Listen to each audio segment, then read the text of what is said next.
right, here we go. Salute to Knicks Nation on this Sunday night. Another edition of Knicks Weekly presented by Manscaped, the weekly recap show where we touch on the good, the bad, and the ugly that was the orange and blue. Knicks kick off opening week 1-1 on the campaign. Tough loss in Memphis, bounce back win in Detroit. So we're going to touch on the players of the week, this week's sound bites, and look ahead at what lies ahead for the New York Knicks, man. So lock in, hit that thumbs up button for you boys. CP Alex on the ones and twos. Another edition of Knicks Weekly presented by Manscaped. Let's get it going. All right, Al, how you feeling, man? What's going on? Hey, man, I was riding high after the Jets defeated the Denver Broncos. 5-2, baby, 5-2. Oh God! But don't give me any of that. All right, I'm gonna have to hear the 6-1 Giants after this talk. But they're 5-2. You know, to Breece Hall, Elijah Vera Tucker, John Franklin Meyer. They all get hurt this game, so I'm a little sour, man. I'm watching the Yankees and. Ugh. So yeah, highs and lows, man. Highs and lows. But you did celebrate your birthday this weekend, so all is not lost. All is not lost. 33, you know, not 40. All right, 33. Some would say the Ewing year. The Ewing year, right? Yeah, facts. There we go, man. There we go. So I'm good. It started off good, man. Great.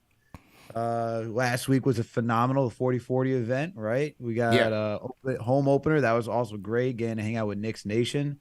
It was a great week, man, to kick off the 33 for me. So thank you. Thanks to all Knicks Nation. It was a great time. Yeah, man. It was absolutely a great time, and I'm sure a good weekend for you. So great job as usual, man, and glad you enjoyed the weekend. But let's get into things with the orange and blue, man. 1-1 this week.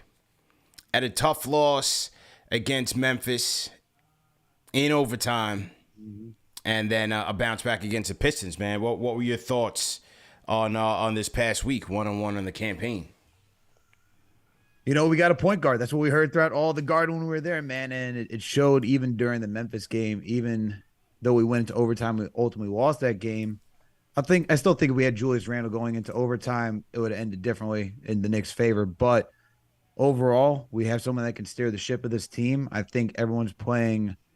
They're trying to play within a system. They're more poised than last year, I should say. And they're just ready to play as a unit, which I think has shown truth through the first two games. We got to see that more so against the Detroit Pistons. But to me, I'm not getting, as of right now, the feeling as same old Knicks where, you know, they would lose. Even though it was a tight game against Memphis, same old Knicks they'd lose to a team that they should be able to handle, and they convincingly defeated them, right? What was it, like 130 to 108, something like 102, 108, something along those lines? Mm-hmm. And that's a good way to start off a home opener, taking care of business against a team that you are better than. Let's see if they can continue that into this upcoming week against the Magic, the Hornets. We got the Bucks on Friday. So it's going to be a challenging week, but overall from last week, I like what I saw, especially from Jalen Brunson. I thought Julius Randle played more composed. RJ had a good bounce-back game. I think overall this team is moving in the right direction. Yeah, I think so as well. And even though, you know, it was the first game of the season, the Memphis loss was tough, they still had their moments. They started off that game ice cold. You know, they were trying to find themselves. They're playing a little too tight, especially RJ. I thought he was playing very tight out there. But second half, they got into a groove, namely Julius. Brunson, obviously Cam had it cooking, which was a great thing to see for the fans. You had Hartenstein have his moments on the offensive end. Mitch got into foul trouble. I thought he and Steven Adams were going at it a little bit too much, and Mitch kind of was kind of forced out of his game a little bit. And give credit to Steven Adams for being a vet, but foul trouble kind of bedeviled Mitch in that game. But again, you saw Hartenstein, his flashes on the offensive end and what he can bring. A couple of flashy passes to Obi, who kind of returned the favor to him. And so, you know, you got to see what that dynamic was made of, and that was a good thing to see in Memphis. And look, they had their chances, man. They had a chance to go in there and steal one from the Grizzlies, and give credit to Memphis, even though they were undermanned, they still played. they still came to play. Their replacements played very well. You know, Salty Aldama, who was playing in the 4 in Jaren Jackson's absence, he was really good that night. Spaced the floor for them. And, you know, Memphis, who came in shooting, I think, under 30% from 3, shot the ball very well from downtown in that game. I think they ended at about 34%, but in the first half, they couldn't miss. And then obviously, when you have a superstar on that team and a John Morant, you know, things can easily sway in your favor. A couple of questionable calls in that game. You know, a couple questionable calls. I thought they definitely missed the foul and the goaltend on John Morant's attempt on Jalen Brunson. They had one where they admitted that John Morant stepped out of bounds late in that game. I believe it was late in the overtime when the Knicks were looking to foul. John Morant stepped out of bounds right in front of the sideline judge, which is even worse. But nevertheless, these things happen in the game. You know, Knicks still had their chances, came up short. But as you said, it was just good to see them bounce back against Detroit in a big way, which I expected. You know, no Burks, no Noel, Kev is Kev. I expected them to bounce back in a major way against the Detroit Pistons and get back in their groove. And it was good to see RJ have an efficient night from the field. Julius. Brunson was solid again. And then you had 61 bench points. Rose solid. Quickly. Obi, Hartenstein, all chipped in. 61 points off of the bench, which was good to see. And look, the success of this team is gonna lie on a couple of hands individually, but as a team, you got to go out there and win the games you're supposed to win. Beat the teams that you are better than, at least on paper. You got to win those games. You know, last year with those early losses to the Magic really, really stung us. And when you're looking at missing the play-in opportunity, missing the playoffs, you got to capitalize on those type of games, especially when you're home. There's no excuse for it. And they went out there and beat the brakes off them. So that was nice to see them bounce back in that way for sure. Yeah, and I think the thing that we got to see as well from the past 2 games is that, you know, against Memphis, we saw Thibodeau didn't really go to Rose quickly. He went to Quickly instead, right? To be that first guard off the bench, to be the point guard. And he switched it up by really leaving it to Jalen Brunson and Derrick Rose to be the guys who could attack the paint and facilitate, and allowed Quickly to be that shooting guard, right? To allow him to get comfortable just knocking down threes, getting back the floater. And we saw that change from the Memphis Grizzlies game to the Detroit Pistons. Saw him finish with 20 points. Just phenomenal outing for Emmanuel Quickly. And he was, I think JD was talking about it during the post game with you after the Pistons game, where Quickly has to know where he's going to start, right? He has to know if he's either going to be attacking or facilitating. And I think having that mindset prior to the game, he really is able to get more comfortable and when he knows what mindset he needs to be in. So I like that change that Thibodeau was. It's a quick adjustment that we're talking about from a game to game. That's something I like to. That's something that you need to acknowledge. Also, you talk about Hartenstein being one of the other guys. Cam Reddish. I thought Cam was pretty strong between both games, even though he wasn't. You know, he didn't have the same offensive performance as he did against the Memphis Grizzlies. Right. He still showed you a good defensive effort. He was trying to work with inside of the offense and he's still trying to figure out that role. Right. And I think everyone else around him is trying to figure out what his role is, whether it's with the second unit or when he's with the starters.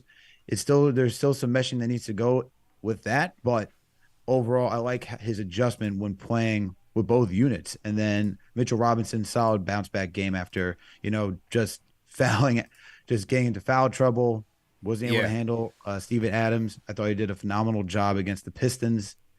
You know, everyone started to turn around, and hopefully, like I said, we have another good week. But I really would like to see the Derrick Rose and Jalen Brunson being the lead guards, because we really need someone that can attack the teeth of the defense, and you can't have anyone that's just going side to side. And it just seemed like everyone was lost. Even during preseason, we saw that the second unit was lost without Derrick Rose. They didn't really understand how to attack opposing defenses. So with that, I think that's going to be something that we're going to see more of, and an uptick in Rose's minutes as well. He played 16 minutes. He played 12 against the Memphis Grizzlies. I think Tibbs is trying to slowly bring Rose back in so that way he's not prone to any injuries.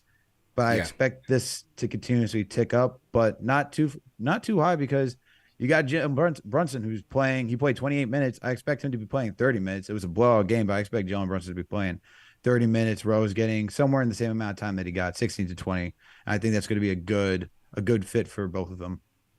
Yeah, no question. And the Rose thing is very interesting because, as you said, the trend over the last 2 games is that Quickly's been the first guard off the bench. He's getting more minutes. They've been kind of slow to bring Rose in. Didn't play as much in the Memphis game. And he was asked about that after the Detroit game by the New York Post. And here's what he had to say. So to everybody in the chat, hit that thumbs up button for you boys. He says, I'm letting Tibbs dictate that. I didn't talk to him about it at all. He says, my job is to just be vocal and try to express what I see on the court. As far as minutes, I don't worry about it because of the saying, if you stay ready, you don't have to get ready. That's my mindset. And then he also said, my job is to push the pace. If not, take me out and put somebody in that can fulfill the job. I'm not worried about minutes, never worried about minutes. It's what's better for the team. It could be Deuce, Miles McBride. It could be times that I don't play. Who cares? As long as we win, I don't care. It's interesting quote from Derrick Rose, man. Interesting quote. What do you think about that? Absolutely. But I think that he's staying true to what he said during the preseason, right? And being that leader. And that shows leadership that he wants to see. Anything that's going to help the team, he's all for it. And whether that means him losing minutes, him gaining minutes, whatever it means for this overall team success, he's about it. And I think that's something that needs to, you hear that, and that's going to be that trickle down effect, right? It can even go also to that Jalen Brunson. I don't know if you saw that Jalen Brunson video where he's just dapping up everybody after the game and showing that's also leadership too, making sure everyone feels connected, part of the team. No, it's like a full-on team success. Those actions play. They're just such a big part of creating a good team culture and a foundation. Just moving forward into the season. It's an 82-game season. It's long. You need everyone to be locked in and bought into what you're trying to preach, right? 2 years ago, everyone was bought into Julius Randle being that guy, and that's what made the Knicks the 4. That's why the Knicks were the 4 seed. They bought into playing defense. Randle being that guy, Derrick Rose being the leader off the bench. Everyone was in their role.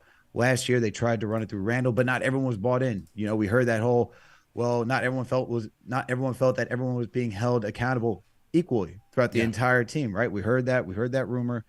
We saw it. We saw that we saw that Julius Randle was taking plays off. We saw it throughout the entire last season. This season, I think this is just an emphasis, right? Even here at Tibbs Talks, betterment of the team. He's got to play within the team, play within the system. They're talking about more team this year with Jalen Brunson. They're going to be a well-rounded team. No one on this team is a dominant force. We don't have a Giannis. We don't have a Luka. We don't even have someone like even a prime James Harden, right? Someone that could just be so dominant, and that just changes the whole landscape of a game that you have to game plan around. So for them, it's just Derrick Rose continuously to preach team, team, team. And I think that needs to be, it just not only needs to be said, you also need to see the practice on the court. And we're kind of seeing that through these first 2 games. Yeah, I think you're right. You hit it on the head. It's an extension of what he said in the preseason when they were asking him about how he felt about his role this year, and he talked about the fact that he said, "Look, I'm 33. I'm turning 33 soon. You guys are the same age now, and and the old me's gone." Right? He's about team. He's not about having an ego anymore. Even last year, he spoke highly of, hey, let these younger guys get some minutes. Let Deuce get in there and get some minutes. So it seems like he just wants to, as he said, go out there, push the pace, play his game, but he's not concerned about minutes. And so it's going to be interesting to see how Tibbs continues this on this path and how he utilizes him. I thought Quickly bounced back in a major way in the Detroit game, which is good to see. And Rose chipped in equally, very efficient offensively as he had been in his previous 2 years with his team. So it's a good problem to have when you have a veteran who's as talented as he is, who has the veteran savvy that he does, but he's willing to sacrifice for the betterment of the team. And I just feel like the overall vibe of the team is just positive. They rock with each other, they ride for each other, and overall that's just a good sign. For sure. And Derrick Rose is a household name, just because he went through all those injuries, everyone still remembers he's one of the youngest MVPs, if not the youngest MVP in the NBA history. right? And everyone knew what he did in Chicago. Everyone saw the amount of work he did to come back. Everyone remembers him crying during the Minnesota Timberwolves game just to put up, I think it was 52 points after Mm-hmm. all the injuries he's went through. There, he still his name holds so much weight in this league Yeah. that you have to respect somebody who's willing to put the team first. And he's talked about that experience. He used to play that way where it was just for him, right? Yeah. And so for him to have that mindset, to know the trials and tribulations that he went through, and how much effort and how much work it takes to have a long career in the NBA, to see him take that stance and worry about the team. It's I big. don't know how you can be someone like Emmanuel Quickly, Cam Reddish, or Obi Toppin and not look at that and say, you know what, I got to do what's best for this team as well. I think he got the loudest ovation at the home opener, to be honest with you, bro. Mm-hmm. I Yeah. said real talk. I think DRose, I think the Rose Hive was alive and well, man. I think he got the loudest ovation during the home opener for sure. So that just goes to show you the amount of weight that he still holds in this league, man. So to everybody in the chat, once again, hit that thumbs up button for you boys. CP and Alex on the ones and twos. Knicks Weekly presented by Manscaped. Just recapping the week that was for the New York Knicks. If you guys are new in the chat, leave us a hashtag new. We'll shout you guys out. You can always also call into the show, 657-383-1509, or hit us up on the Knicks Fan TV Discord. Let's see who's rocking in the chat right now. I want to shout out the Rhyme Animal Chuck D. Throw a hashtag PE in the chat. Chuck sends a $50 super chat. Says parody says any team can beat any team in the NBA. In the NFL, pundits can't understand why the Jets and Giants look so good. This league is now is no guarantee wins for anyone, especially with injuries. The new NBA is hunger versus bags. We have a good shot as any. We have as good a shot as any. And, you know, as Chuck speaks on that, bro, look at the Utah Jazz, man, with the overtime win over the Pelicans, man. That Jazz tank is looking kind of suspect right now. Danny Ainge might have to rebuild his rebuild if he wants to get to Victor by June of 2023, man. Danny Ainge might have to rethink some things because Utah's looking all right now. 3-0. I hope Utah has the Knicks luck of not being able to tank, man. I really do. I really hope they have like the iconic. It's like they're trying so hard, but they're just winning games that they're not supposed to be winning. This is great. This is phenomenal. Danny Ainge needs this, man. Love it. Yeah, Love every minute of it. 3-0, a road overtime victory over the Pelicans. And you just never know, especially in the regular season, man. You just never know. But anyway, back to the Knicks. So we did a poll. We're going to be doing this for Knicks Weekly now. Instead of us deciding who the player of the week is, we might as well let the fans decide, right? It is the people show after all. So we did take a poll from the fans. Who was your player of the week this week? And the fans have picked. The winner is Jalen Brunson. Jalen Brunson edges Julius Randle. And we took a poll on Twitter as well as the YouTube community section, and Brunson won on both polls, respectively, around 60% to 30%. 60% Jalen Brunson edging out Julius Randle, man. And Brunson had a pretty solid week, 17-6-2 against the Grizzlies, 15-9-6 against the Pistons. 2 of 4 from downtown and 1 for 4 downtown in respective games. But the most important stat, Al, Jalen Brunson, no turnovers so far in this early season, man. No turnovers. What's been your impressions of Brunson in these first two games? Cool, calm, and steady. You know, I mean, when you look at these numbers, it's once again, it's not eye-popping, but the overall play is just something we haven't seen since when we had Raymond Felton and Jason Kidd, right? Just a steady quarterback for this offense. And, you know, when I watch Jalen Brunson just facilitate and just operate the offense, there's like a level of calm where I'm not worried what's going to happen next. I feel like 9 out of 10 times he's going to make the right decision. And that's what you need out of your point guard. 9 out of 10 times you need the right decision. It's very hard for everyone to play a perfect game, but as long as you're making the right decision most of the time, that's all I can ask for. You talk about 15-9-6 against the Memphis Grizzlies in OT. You talk about 17-6-2 against the Detroit Pistons. You know, that's even though he struggled shooting against the Memphis Grizzlies, I understand why he would win player of the week. And it's just for his floor game too, right? Taking that charge against Ja, that get like we Yeah. talked about it during post game when we are at the 40-40 club. That's 10 out of 10 right there. The fact that the awareness to know what Ja is going to do and be prepared that he's going to run right down the middle of the lane and to take the charge to then help take it to overtime.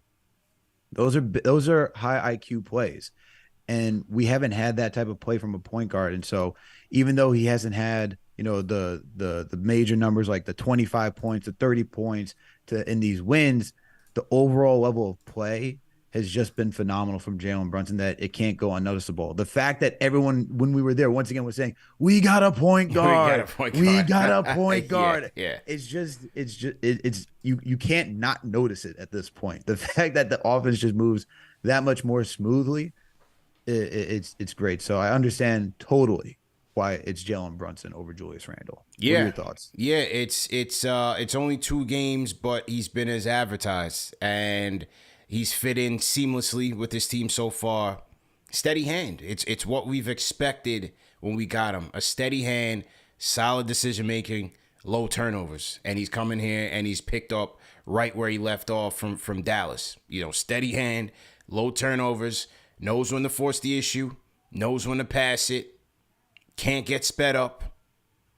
And his defense, he's competing on the defensive end. Drew a key charge against Ja. Drew a key charge in the Detroit game as well. And so, what's not to like, man? And then, seeing him in person in that Detroit game and just seeing his footwork in the paint, how he creates separation to get his shot off. He's been solid, man. He's been absolutely solid. Executed the play to put this game in overtime, to put the Memphis game in overtime, getting it to Cam in the corner for 3. And so, Brunson's just doing all the dirty work, man. He's not the rah-rah guy, but he's the guy that's leading by example. And Tibbs' quote after the Detroit game was that he has a great understanding of the game. I think that's probably the most important thing. He says, I think how you manage and control the game is another strength, but usually when you analyze turnovers, they fall into one of 2 categories. They're either risky passes that you're trying to thread the needle, or you're going too much one-on-one. And he has a great feel for when to go and when to pass. That was Tibbs' comment on Jalen Brunson. And then he talked about some of the hustle plays, the drawing charges, and giving himself up to save the ball. I think those hustle plays do nothing but unite and inspire the team. So Tibbs has been nothing but speaking highly of the kid since he's got here. And, hey, it's a breath of fresh air, man. That's all I could say. It's a breath of fresh air. Absolutely. And, there is a strong case for Julius Randle. I mean, look, he got you 24 points, 6 assists, 11 rebounds against Memphis. It was a key component in that third quarter run to get us back in the game. Had a solid outing. Once again, it wasn't eye-popping. He had 15 points, 6 rebounds, no assists, but he shot very well overall. Shot 66%, even 67% from 3, 42% from the field within 25 minutes. Very efficient night for him.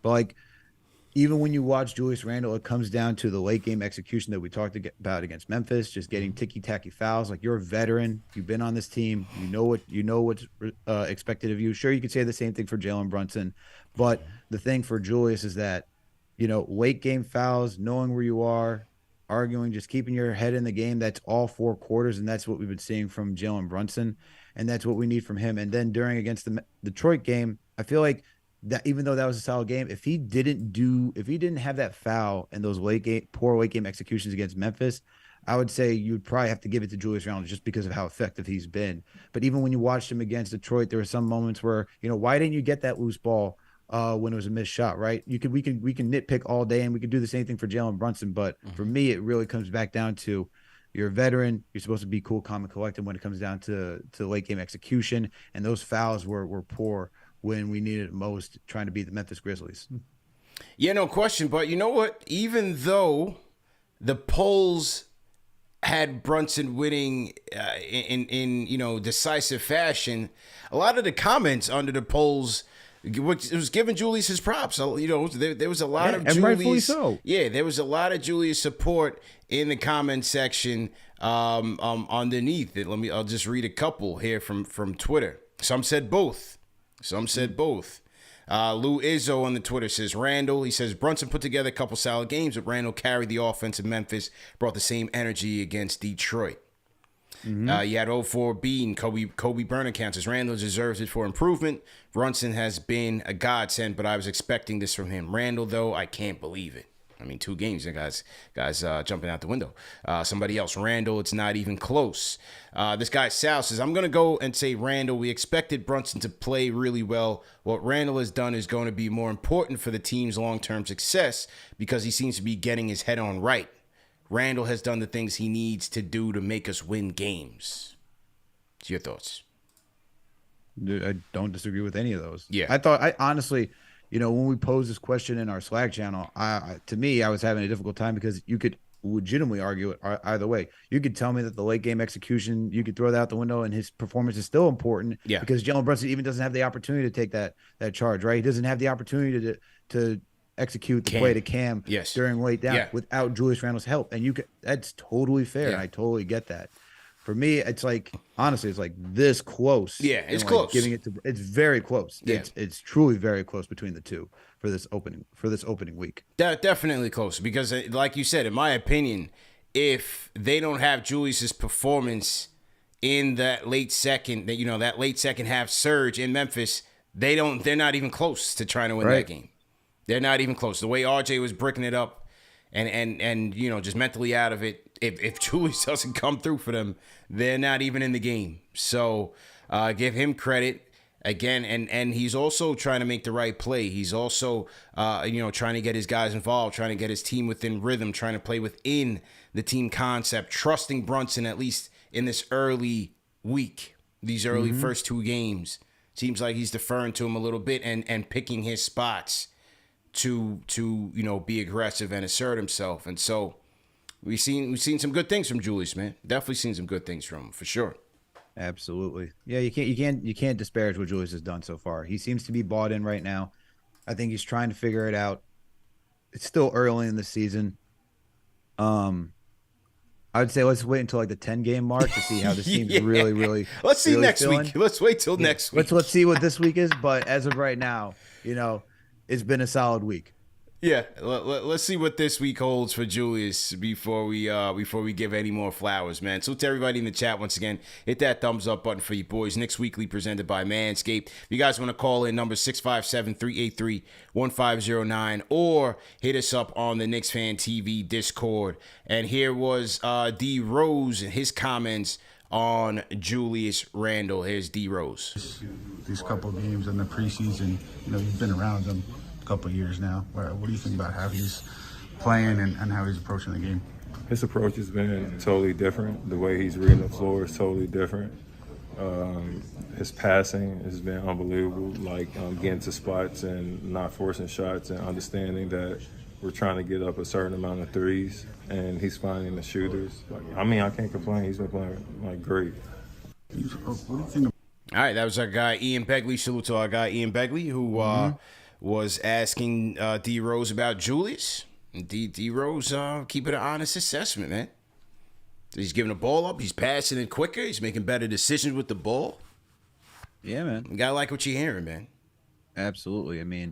We've known since Randle's been here, he can be a black hole at times, right? Where he just gets the ball, stops the ball movement, and clock's winding down. And then next thing you know, he's taking a last-second shot or he's dishing it to somebody else to take a last-second shot without really a set play. And for the most part, that's what we've been seeing. We've been seeing Randle get into position to either for him to score effectively or find his guys who are open. And you can't complain. There's nothing to complain about that. That's awesome. That's what we've been asking. That's what we asked for last season. So we got 2 seasons ago.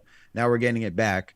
So I think the fact that we have, I would say, a more well-balanced team that we've had, especially with RJ being here, our shooting could still be better. Yeah, we shot really, really well against the Pistons, but I think our shooting is more consistent. It's better than having a Wayne Ellington and Reggie Bullock being your top 2 shooting guards and then nobody else. So I think we have balanced shooting, or close to balanced shooting, I should say. We have close to balanced shooting, but we definitely have guys who've also improved their game as well, such as RJ, Randle, and so forth. And we've improved this team as well. We got Brunson now. There's a lot of stuff. Mitch looks healthy and ready to go, even though he didn't have a good first game. But he looks like he's on track to have a good, solid year, especially defensively. Yeah, all pending health, all pending health for Mitch for sure. So hopefully he bounces back. Had a good one against Detroit. Took advantage of his matchups. Isaiah Stewart, Duran, Mitch was the better player of those two. So that was good to see. We'll see what happens on Monday against the Magic. And speaking of shooting, man, those Los Angeles Lakers could use some shooting. Because they turn it into the Los Angeles Bricks, man. Oh, man. Bron is like, what am I going to do with this team, man? Bron is just counting down the days until that 2-year contract is over so he and Bronny can go to Cleveland and reunite and bring a championship there with Donovan Mitchell and all those guys. You already know what's happening. Man. He's just buying time right now in L.A. because that whole experiment is going to flop. They have no chance of doing anything relevant, man. Nothing. No, not at all. Did you hear the broadcaster for that rush shot? No, Russ. No. I mean, come on. When you have your own broadcast team telling say, do not shoot the mid range. Just don't. It's rough out there. It's rough out there in Wallow Land for the Lakers, man. It's great. It's great to see, though. I'll take us scrapping for the play than whatever they got going on over there. I'll tell you that right now. I'll take what we got going on over here more than the mess that they got going on over there. Because they got the Mickey Mouse ring, so it's okay, right? They did, and good for them. But I mean, listen, I don't know anyone who saw this Westbrook trade when they made it last year and thought it was going to end well. Not at least I didn't. I didn't see it ending well. I laughed as soon as I saw that. I was like, okay. Yeah. I don't know. I think ultimately, no, I don't think they go Fournier route. I think they end up getting Hield and Miles Turner and paying a premium for it. And we'll see where that takes them. But paying those 2 first-rounders? What's that? What, they got 1 or 2 first-rounders? Yeah, they got 2 futures. Yeah. Imagine they trade those 2 for those guys. Oh, man. They might have to. What else are they going to do? That's what I'm saying. It's good. It's going to be hilarious. Yeah. I'm going to love everything about it. What else are they going to do? They got to make a move, So, anyway, that's enough with the Lakers, man. Back to these Knicks. Salute to everybody in the chat. Hit that thumbs up button for you boys. Knicks Weekly presented by Manscaped. Let's go to the phones, man. Area code 404. What's your name? Where you are calling in from? Hello. CP was good. What's good, man? Who is this? What's your name when you calling? This Will. Will Latimer from Harlem, bro. Will, what's good, bro? How you feeling, man? What's good? I'm good, CP, man. I know it's quick, rapid fire. It's been a minute. Yeah. Happy belated birthday, Al. Appreciate all that. Yes, sir. Real quick, man. Look, I just want to say we looking okay. All we got to do is beat the teams he's supposed to beat with the lesser, talent and play the big boys straight, and we're going to be all right, man. Everybody's jumping out the window, this, that, and the third. Just see what the season holds, hopefully help to be good. And we got a point guard now, so everything should be stable, like y'all saying. So take it easy. Everybody just let the season play out, man. We're going to be decent, Yeah. So I appreciate you, bro. Yeah. I'm still around. I got some more merch coming. I'm about to get me another shirt and all that, man. So, do your thing, baby. Yeah, no doubt. Well, no doubt, man. I mean, what'd you think about Brunson this week? Player of the week, Julius. What'd you think about some of the players this week? Oh, Brunson, stable and force. Them 2 early quick fouls in that Memphis game, that took us out of a rhythm early. You seen that. So when he came back in there, he got things going, but, missed that 3. But it was cool. But Julius, man, that's what we need. If he can play like he's been playing steady, we going to be all right, bro. That's what we need. We need him to be that player that, 18 to 20, get them 10, 11 boards, 5, 6 assists. That's going to be big for us, man. And RJ, he going to be all right. That first game was a blip on the on the radar, so I'm not worried about that. Okay, well, yeah, good to hear from you, man, and hopefully we could connect. Maybe in the A, maybe next stop might be Atlanta, man, for a road game against the Hawks. So stay tuned, man. If we do come down, then you definitely got to pull up on us, bro. I'm definitely coming through when y'all pull up in the A, fam. No doubt. All right, no doubt, man. My guy Will Latimer on the check-in. Big-time KnicksFanTV fan. Always copping the merch, always supporting, always hitting that thumbs up button for your boys. So shout out to Will for his support, man. Definitely shout out to Will on his support. Who else? I think somebody said I missed a couple super chats. Let me scroll up and see. Shout out to Papo171. He was with us at the fan event on our home opener. He says DRose definitely the favorite in pregame warm-ups when he came out and intro. Yeah, he was. Good vibes Friday night. Now don't let Cole Anthony go crazy on Monday. That we can't let happen now. Let's take a look at the schedule coming up this week. We do have Monday night against the Orlando Magic. Then we have the Hornets, who won big against the Hawks, washed the Hawks on the road. Then we have Friday at Milwaukee, and then Sunday at Cavaliers. Now, Cavaliers is definitely going to be game of the week, obviously. Yeah, they just came off an overtime win against the Wizards. You got the whole Spider Mitchell story. He's coming off of back-to-back 30-plus points games. How do you like how this week looks, man? It's going to start off 2 winnable games, 2 highly competitive games. We're talking about Milwaukee Bucks, a championship contending team, and Cleveland. I don't know if they're championship contending this year, but they're definitely up there. They're definitely up there and like championship aspirations. But it will be a difficult week for this Knicks team. I'm expecting a win against Orlando, Charlotte. If they can knock those 2 games out and get wins there, I think it sets them up nicely against Milwaukee and Cleveland. I feel better about Cleveland though than Milwaukee, just because of height and Giannis. We don't really have anyone to stop Giannis. Yeah, but against the Cavs, I feel like we're better suited to match up with them than the Bucks, in my opinion. Those 2 games are going to be close. No, I hear you. They're definitely, I think the first 2, I do expect to win tomorrow against the Magic. Even though, again, they have some scrappers. Now, Suggs is out again. Another injury for Jalen Suggs. I think this time it's an ankle, or I forgot which injury, but another injury for him. You have Franz playing well. You have the rookie number 1 pick. You got Paolo coming in to the Garden with Cole Anthony. Not going to be an easy game. Not going to be an easy game. But I do expect to beat that team, man. I definitely expect to beat that team. I expect to beat the Hornets. I don't expect the Dennis Smith Jr. revenge game. I certainly do not.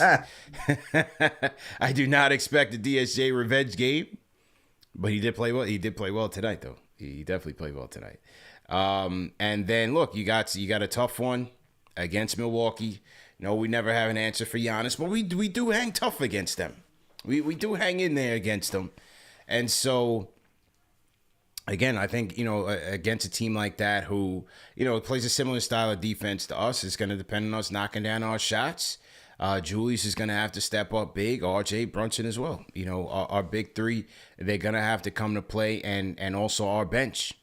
Our bench is going to have to play very well in that game on the road. And then Cleveland, it's going to be a big matchup, man. It's definitely going to be a big matchup. Obviously, Spider's going to be rearing to go. You got the Twin Towers there, Mobley and Allen. We'll have to see how that fares, but I'm definitely looking forward to that. That Cleveland game is absolutely the game of the week, so you guys better stay tuned. We'll have our game of the week preview with a special guest. And we'll see how we go, man. What do you guys think in the chat? Give me your record predictions for this week. What do you think? I say 2-2. I'll keep it conservative. I'll say 2-2. All right. Yeah. I'm gonna go 3-1. I'm gonna go 3-1. Okay. Are you thinking Cleveland Sunday night? Yeah, I'm thinking the win against Cleveland Sunday night. Yeah, I think I think if you're RJ and you were in trade rumors, not only does Donovan Mitchell want to be activated for this game because he could have came home and the opportunity to miss out on coming home, but I think RJ and anyone else who was involved in the trade talk should want to come out and show up for that game to say, hey, this is why you kept us. Yeah. RJ, Obi, quick. Yeah. Quentin Grimes is healthy. Hopefully Quentin Grimes. And now that's another thing because Grimes has been ruled out for tomorrow against the Magic. So another game, no Grimes, is another opportunity for Cam Reddish. Yep. And Ari 1-3. Ooh, Ari Hayden heavy in the chat right now, man. Let's throw some tomatoes at Ari right now. 1-3, no faith in his boys. Ari came to 40-40 with us. He was toasting it up. He was cheering with the crowd, and he's saying 1-3 this week. Oof, no faith, man. Shout out to Lash. Lash is in the chat. Lash is 3-1. We got a lot of 3-1s. A lot of optimistic predictions here. Okay. It's got to be 3-1, man. Honestly, yeah. I think it's gonna be 3-1. This team, I mean, Jalen Brunson just changes the dynamic of this team, and we weren't that far off against Memphis, man. Like we took them into overtime after having an abysmal first half. We had RJ go 3 for 18, quick didn't hit a shot, and Obi was missing bunnies. You know, if they can do what's close to what they did against Detroit, it's gonna be a good game. We're gonna be in that one. You know. Ari says Orlando's going to be tough. Of course, we know that. We definitely know that. I expect a tough game. I don't think it'll be easy by any stretch. Even though they're searching, for their first win, they have not folded to any team. They've just lost tough games. So and missed easy dunks. and missed easy dunks. So by no means are we sleeping on the Magic. That will be a tough game, and the Knicks will have to come to play. We saw it last year. And now you're coming in with the number 1 pick. You have Franz Wagner, who's picking up where he left off, continuing to play well. So you're going to have to look out for that team. 0-3. They're going to be hungry for their first win. They're going to look to embarrass the Knicks on their home court. Cole Anthony's going to try to lead the charge. Oh, yeah, they lost to the Pistons by 4. Lost to the Hawks by 10 and lost to the Celtics by 6. They're in these games, road man. games, yeah. 2 road games and 1 at home against the Celtics. Tatum dropped 40 on them. They're in these games. They're a competitive team. This is not like I feel like Detroit's very young. Orlando has this like closer to understanding, like being a slightly more veteran team in my opinion, just like how they prepare. But they're a tough team, man. They're not gonna be pushovers. They're gritty. Yeah, they're gritty.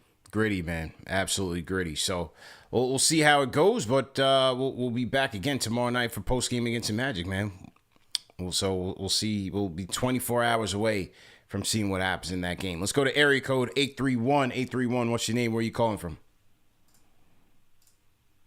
This is Mike from Kansas City. Mike from Kansas City, man. Are you a new caller, sir?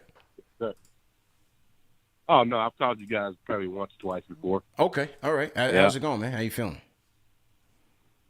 Actually, well, guys a little cold, man. My wife's a school teacher. Okay, yeah.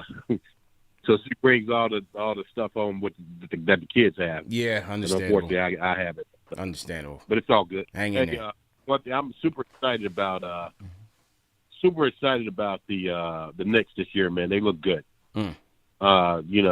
As long as they come out, with that same fire desire that they've been showing so far this season, which I don't think that's a problem.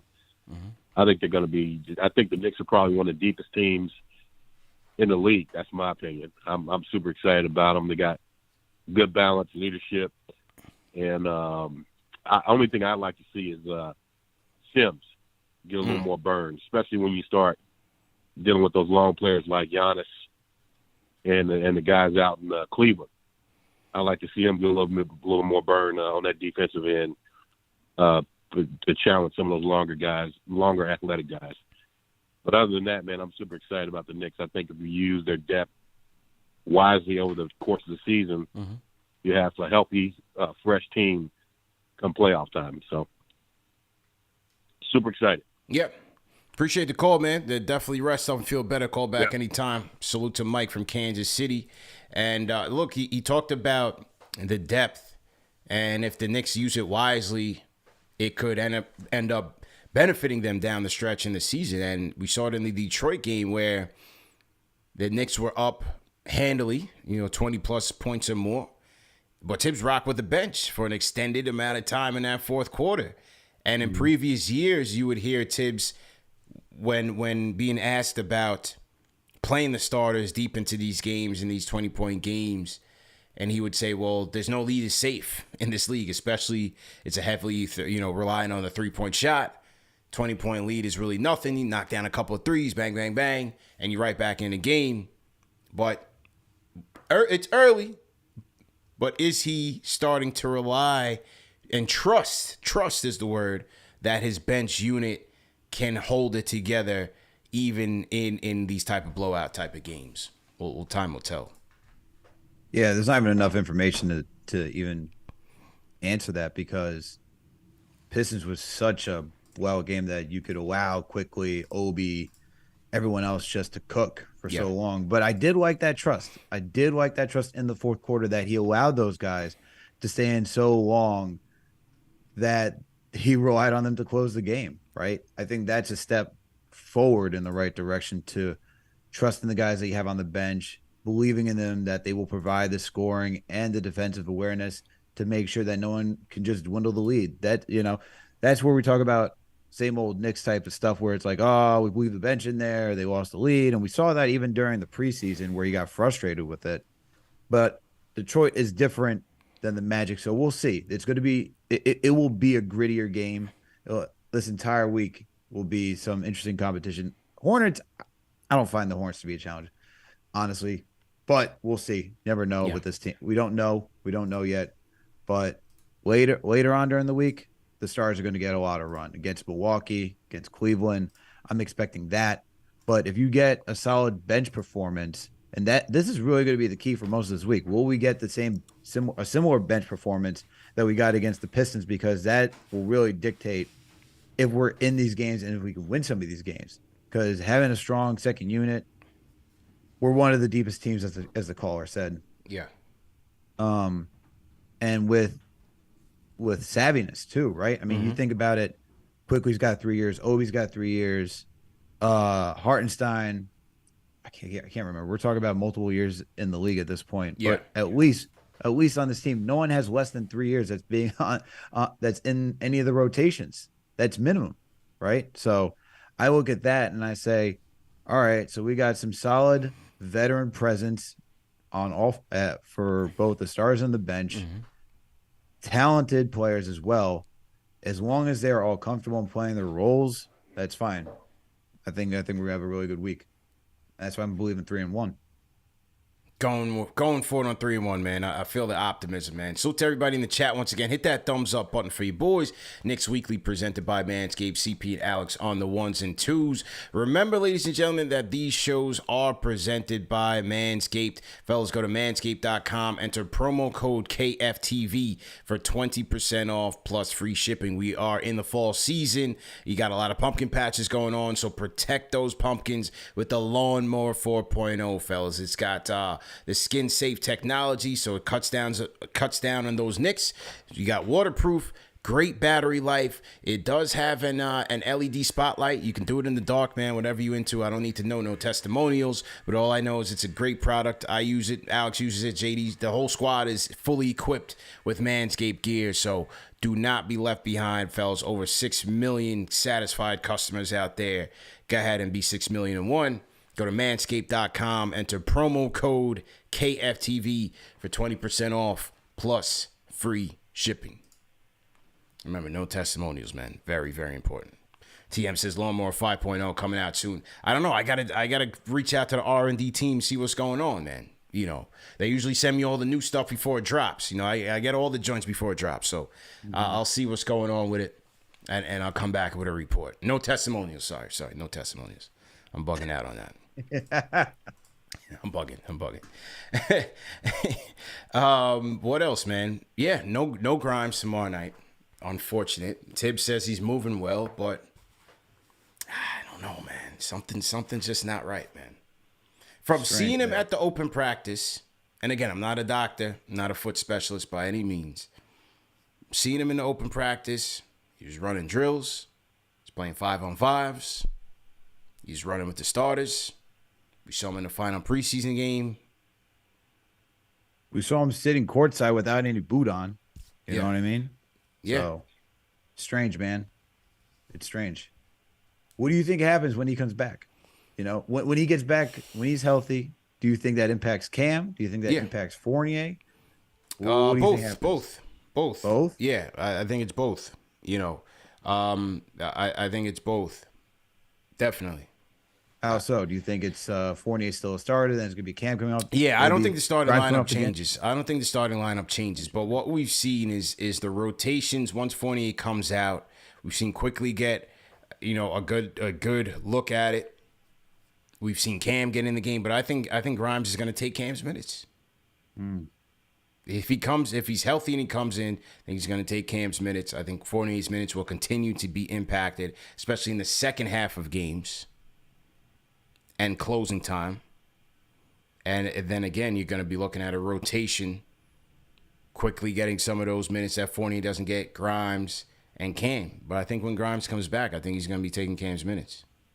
Okay. Do you see a scenario where Grimes could be a starter and Cam comes off the bench, and then Fournier is the odd man looking out or being on the chopping block? I think they're a long way away from that.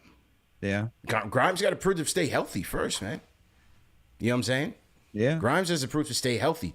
I don't think they'll be in such a rush to trade Fournier unless the Lakers are ready to, you know, give up a first-round pick or something, which is never going to happen, right? But I don't think they'll be in such a rush to give up the shooting if the price isn't right. Like, I don't think they're just going to dump him just to move Grimes and Cam up a notch. I just don't see it necessarily. Especially because think about it, bro. This team is Tibbs is going to be under pressure to get them into the play-in.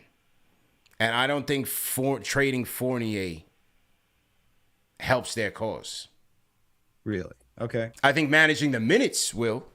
But I don't necessarily think trading him helps their cause, especially if Grimes isn't proven to stay healthy and durable. You need the shooting efficiency. He and Grimes are your two most efficient shooters from three. That's guaranteed. RJ will have his moments, but he and Grimes, you know, you can throw Brunson in that picture. Your most efficient shooters from three, I would say Fournier and Grimes. And I still think you need that.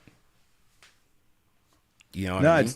It's tough. I just look at it from a minute standpoint. And, you know, I know Cam got 28 minutes against the Grizzlies.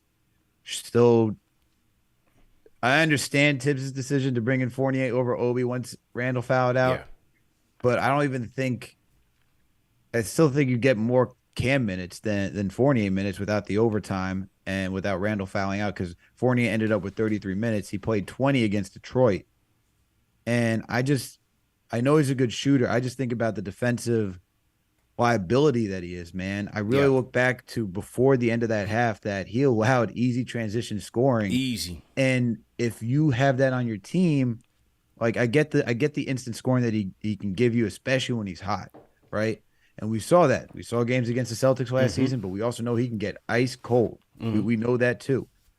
For a guy like Tom Thibodeau, I look at Jalen Brunson and Evan Fournier. I just see that backcourt as you need some sort of defensive like insurance. And I know Grimes, as of right now, he's injury prone. Yeah. Knee last season, beginning of the season with a foot injury.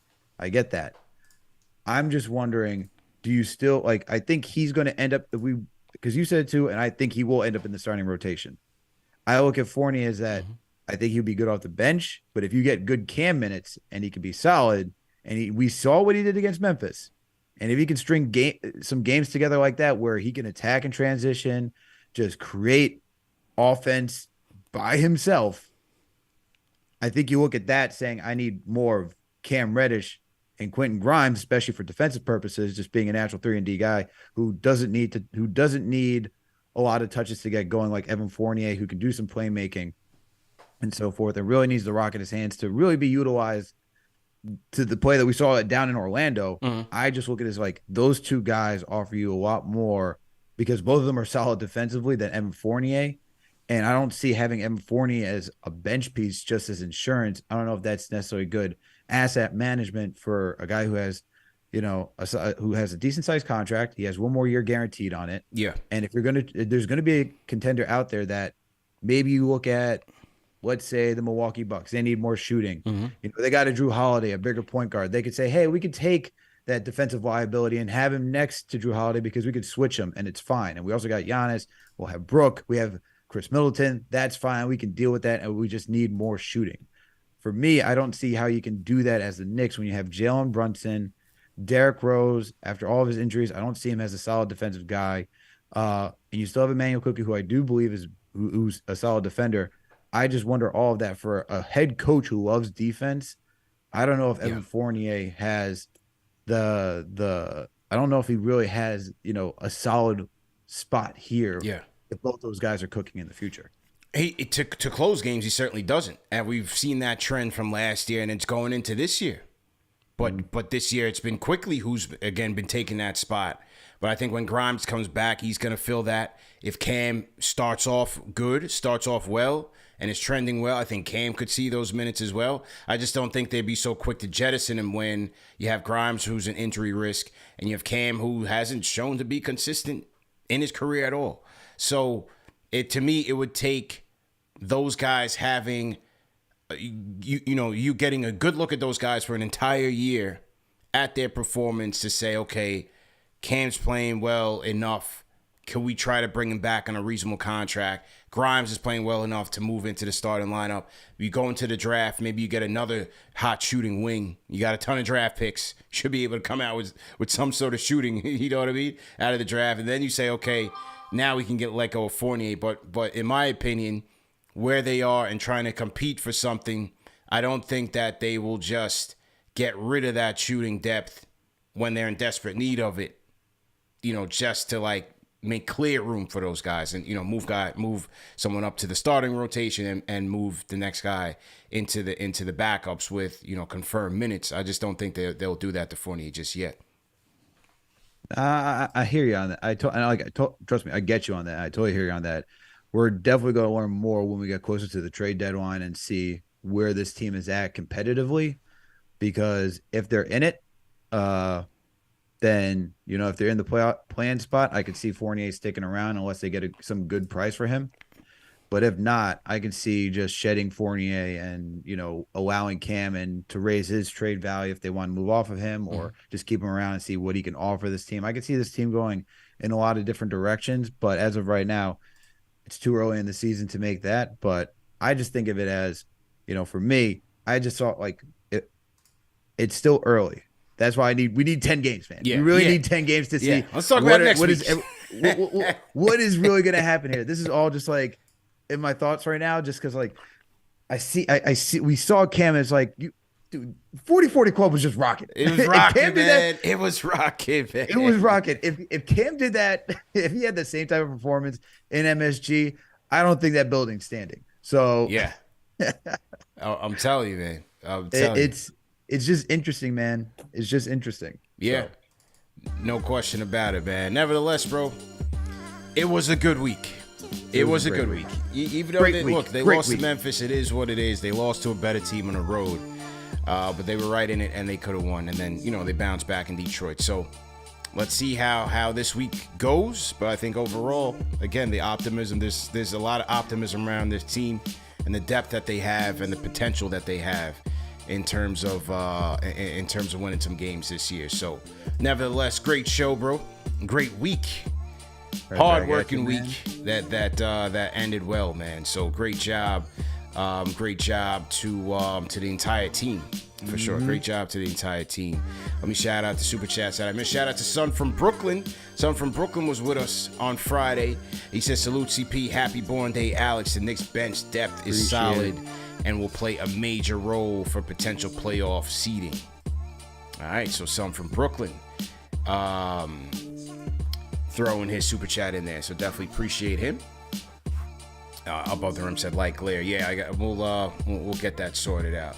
Anyway, salute to everybody, man. That again, that came through the 40-40. We do have the pictures from that night. So if you guys were in front of the flash bulbs, we do have the pictures from that night. If you go on our Twitter or our Instagram, we have the link to the pictures. Matter of fact, let me drop the link in here real quick. Hang on one second. Let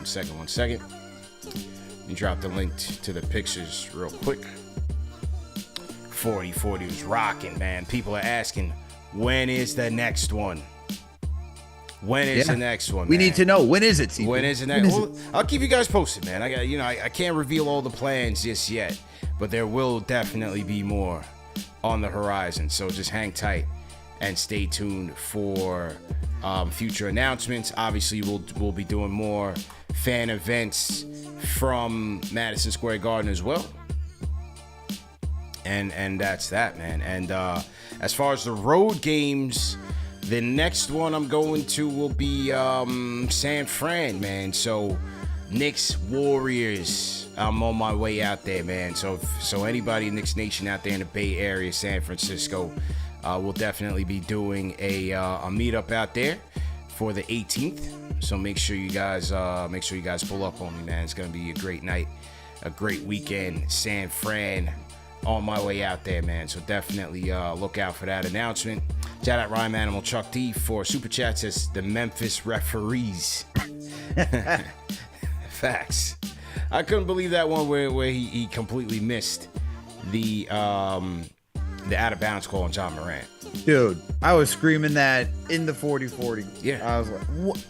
I couldn't believe that they allowed this. They gave him. Don't even get me started. They're unbelievable, man. We're New York, man. New Yorkers are used to not getting calls, man. Yeah. Because we're New York. Yeah. Well, you know who did get calls? The New York Football Giants. We got calls. We got calls called winning. We are 6-1, ladies and gentlemen. A pleasant surprise to all of New York. I couldn't believe it. I could not believe it. Where this team is right now, and we keep losing people. Bodies going down. No Kadarius. We haven't seen Kadarius Toney and Kenny Galladay. We got no receivers. Daniel Jones is out there looking like Michael Vick. You got Saquon out there looking like Barry Sanders. We are killing everybody right now, man. The offense is moving the chains and just moving diligently. We lost our right tackle. We lost a guard. We lost our starting tight end. All in this game. Still hung in there. Danny Dimes, you might as well call him Danny fourth quarter. The kid is playing so miraculously right this year. Crazy, man. Crazy. I still do not understand how this team is doing this. Coaching, man. Coaching makes a difference. I think it's the coach, man. Coaching makes a difference. We've had so many bums, man. Like, I couldn't believe they even hired Pat Shermer. He was a bum. McAdoo had his year. He had a good year. He had his year, though. They went like 11-5 that one year. He had it 1 year, and then they had the whole boat incident. Sherman was a bum. They should have never got him. He's a loser from even before he got to the Giants. He should have never even been there. They get Joe Judge. He was a little fake Belichick. You know, I didn't mind them rolling the dice on that, but I'm glad that they got rid of him at the time that they did because they realized he was way in over his head. This guy, Dable gets it. He gets it. And he's got the whole locker room, man. Kayvon Thibodeau, he's killing.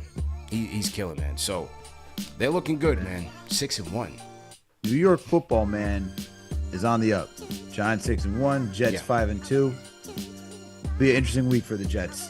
We're losing. Our offensive line is going to be makeshift at this point. Breece Hall may have torn his ACL.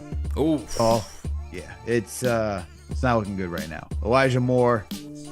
Come on, man. We're winning football, man. Can't be worried about your stats.